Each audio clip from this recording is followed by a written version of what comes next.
Greetings, this is Dr. John Wineland, back with you once again.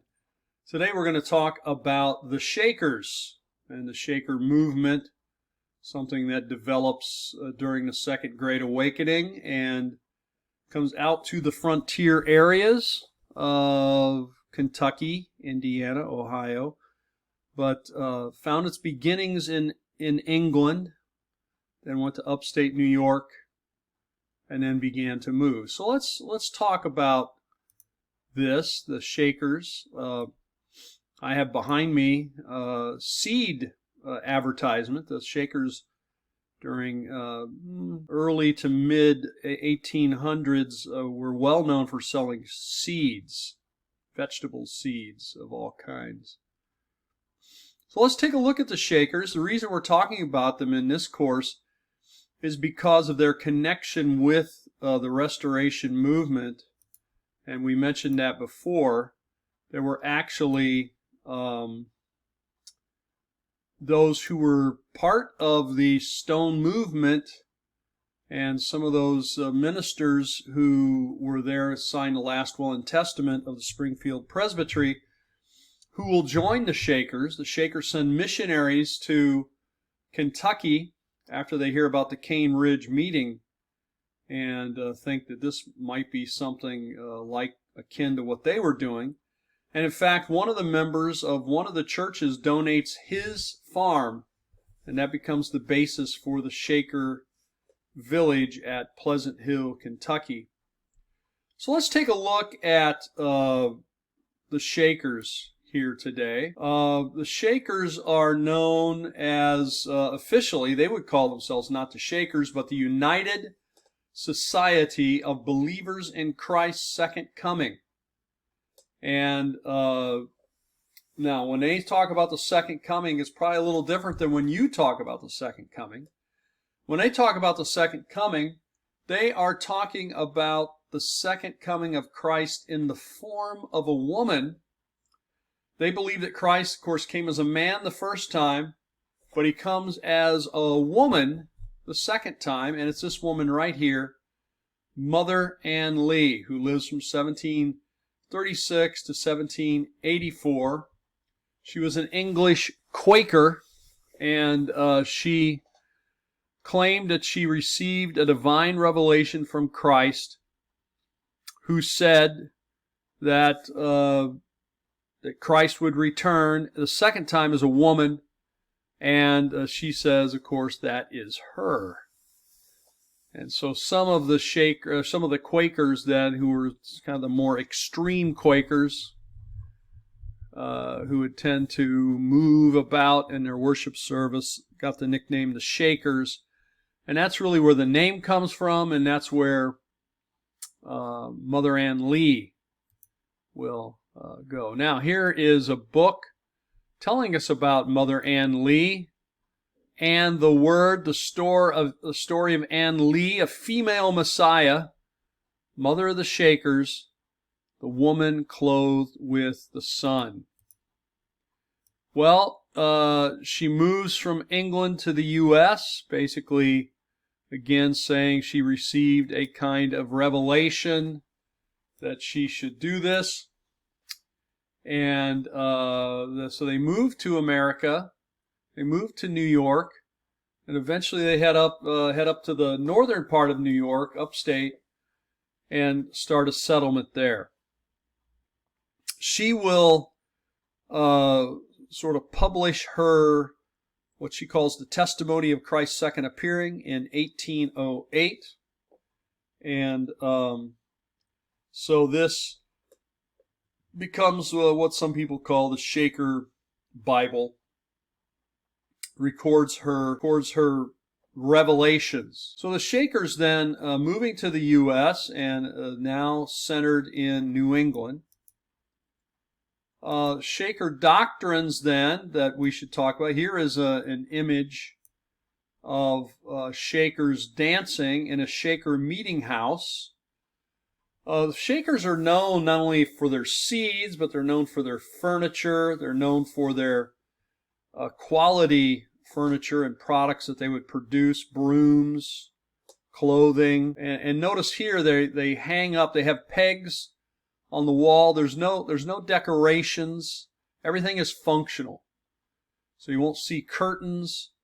You won't see shutters. You will just see, a well-made buildings and well-made furniture, but simple design. And one of their songs, of course, "'Tis a gift to be simple, 'tis a gift to be free." They also are known for their music and their dance, and that's what's shown here. They would hang up their clothes on pegs. They would sometimes hang chairs on the pegs so that they could clean the floor, sweep it, also in the meeting house here so they could leave the open area in the center so that they could dance and carry out their worship. Well, as far as teachings or doctrines, they taught celibacy. They said that everyone should be celibate. Mother Ann Lee was sort of forced, she said forced, by her parents to get married at a fairly young age. She ended up having 4 children. All of her children died in their, as infants or very, very young. She saw this as a kind of punishment to her for having children. The Shakers sort of teach an idea that the physical body is not holy, and that the physical nature, it's a bit like Gnosticism in that you need special knowledge, and that the physical is not what you should dwell upon. It should be the spiritual. And so therefore, if you produce more children, then you have actually created more physical part of the world. Well, they also hold to communal living. They have all in common. So they ask people to join their group. If they are married, they would ask them then to live as brother and sister in the religion, not as husband and wife. And their children also would join, but the children would be with the other children, the men with the men, the women with the women. They would live in houses. They would actually have men and women in it, but the men on one side, the women on the other side of the building. And so they kept themselves separated quite a bit. And they had a life of work. Everybody worked. They would work early. They would work long. They would rotate jobs.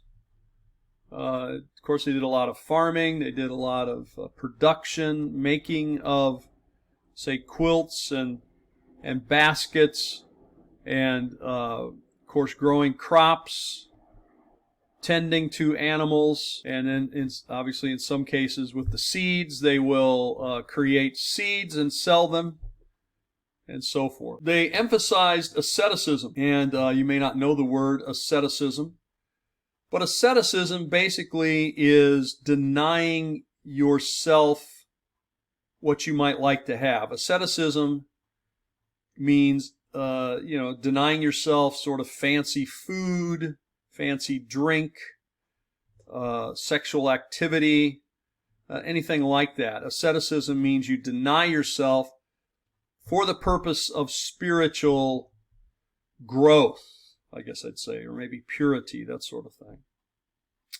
So they only wore simple clothing, no decorations, practiced celibacy, communal living. So if you came, let's say you were a farmer, and you and your family decide to join with the Shakers, you would be then asked to sell your farm, or perhaps donate your farm straight to the community. They would decide if they're going to keep it or sell it. Same with any animals you might have, sheep or cows or chickens. You'd bring those with you. They would be added to what the community had. And you would have all things in common. Your children would now be considered like the other children of the area.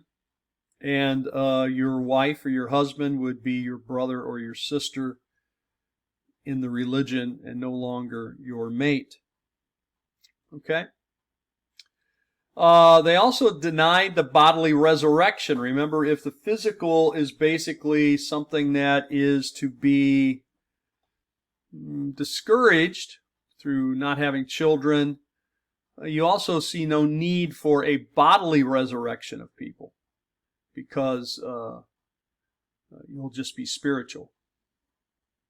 Certainly they have revelation beyond the scriptures, the teachings, the visions of Mother Ann Lee would add to anything to do with the scriptures, and then the scriptures would be interpreted in that way. Now, as it develops in North America, the Shakers, by the way, this picture I'm showing you here is of Pleasant Hill, Kentucky, which is south of Lexington.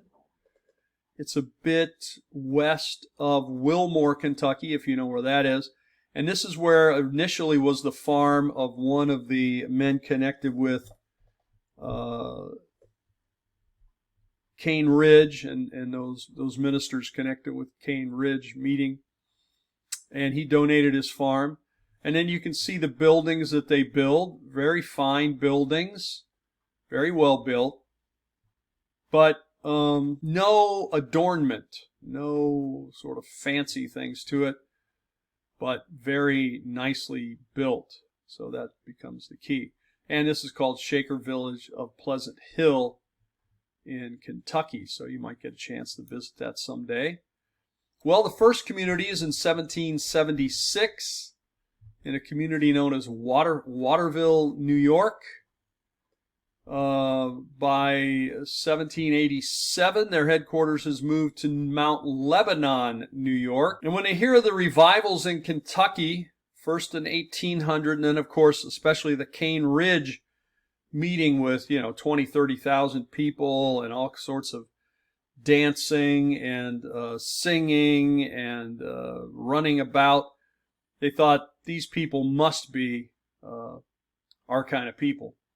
And they must be basically having the same thing we Shakers have. So they sent, as we mentioned, missionaries who walked from upstate New York to Kentucky.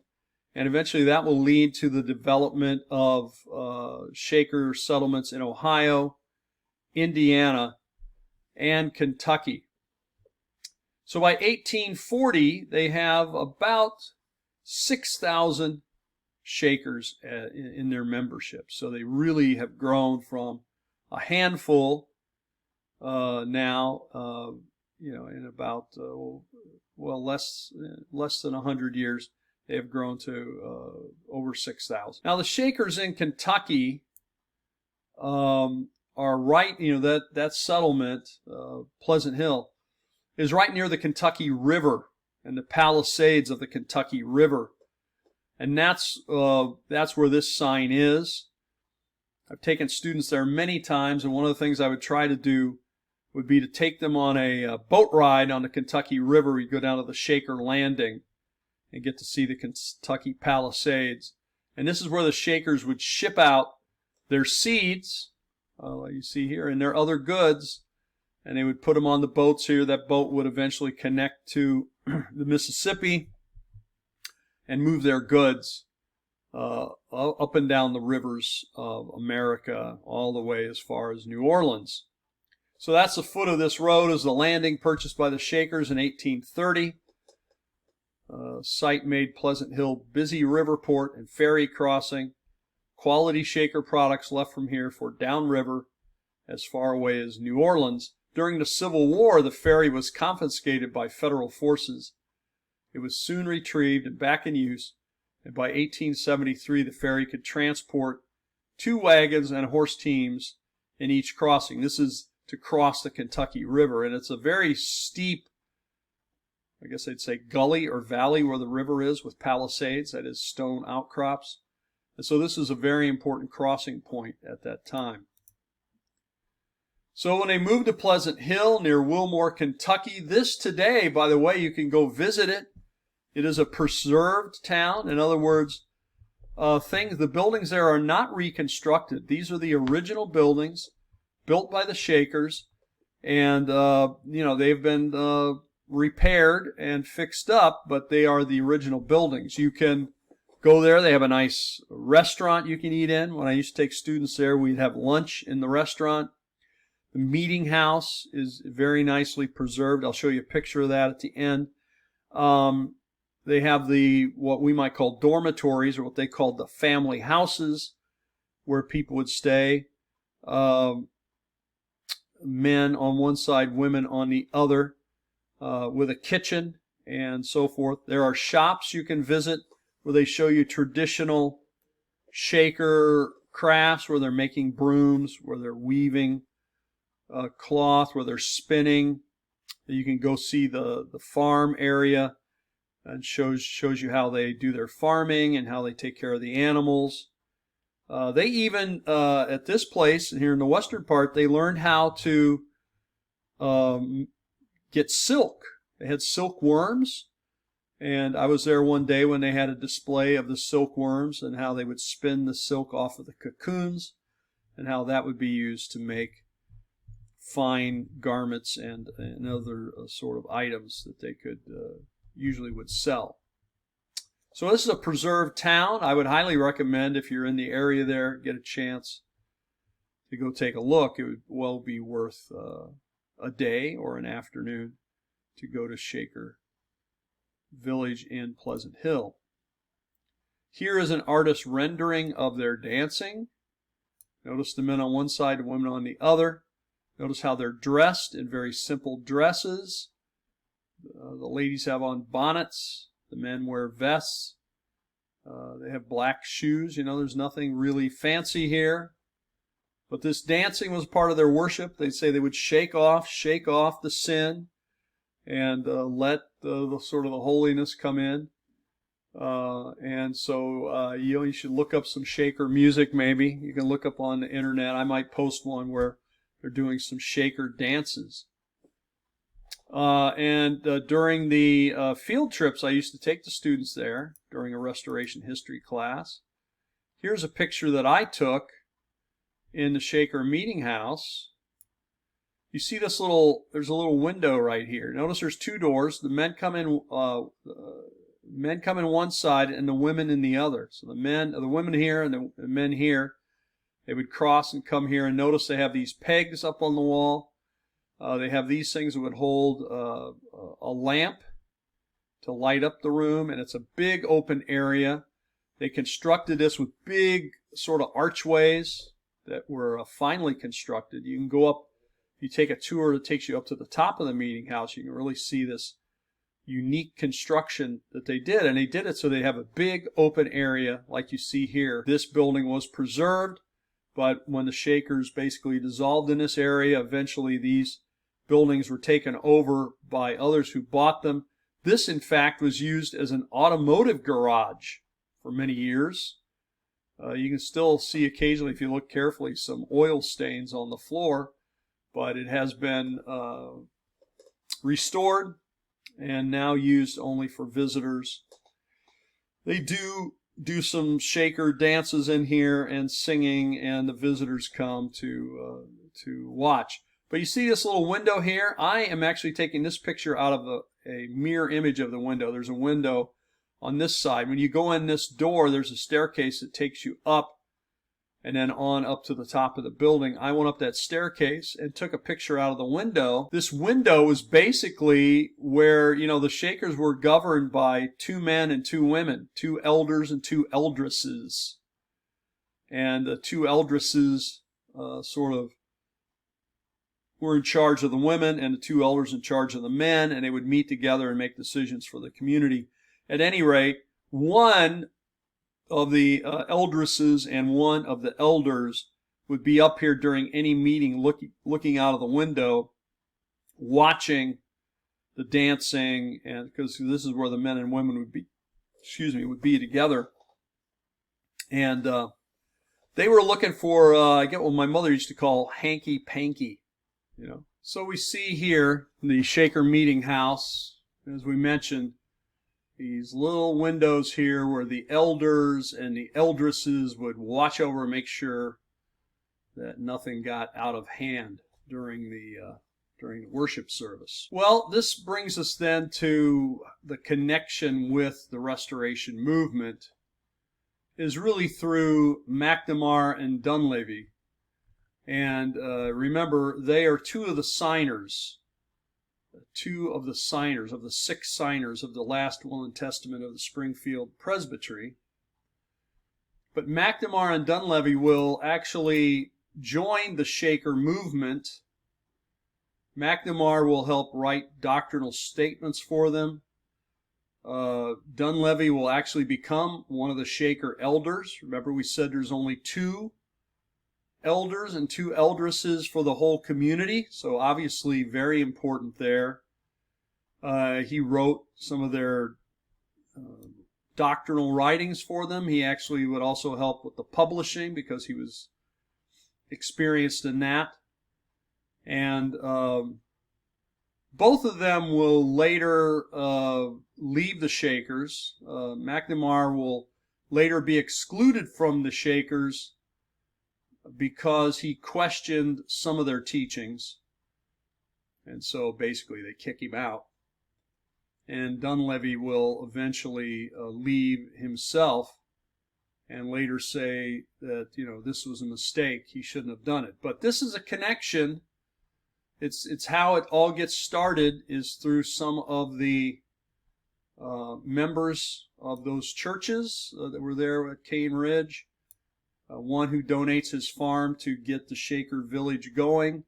And, of course, then 2 of the 6 leaders, or probably the 5 core leaders here, 2 of them will join the Shakers. Remember, 2 went with back to the Presbyterians, 2 joined the Shakers, and then 2 will stay within the Christian movement. All right, well, I hope that this gives you a little window into the Shakers' teachings and beliefs and its connection to the Restoration movement. This is all part of the Second Great Awakening and what's happening on the frontier here in North America. And the frontier, of course, at that time was the West, and the West at that time were places like Kentucky, Tennessee, Ohio, Indiana. All right, well, have a great day, and we'll talk to you next time.